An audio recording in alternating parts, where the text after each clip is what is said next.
ma vyťahol z ovien a hodil do blata. Čo ti na to poviem?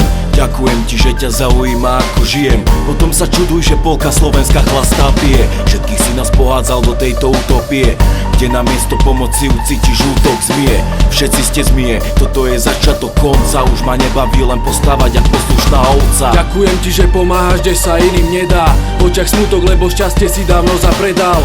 Ty si to spravil, vytrhol si srdce ľuďom, čo ti verili a čo za teba hlasovali.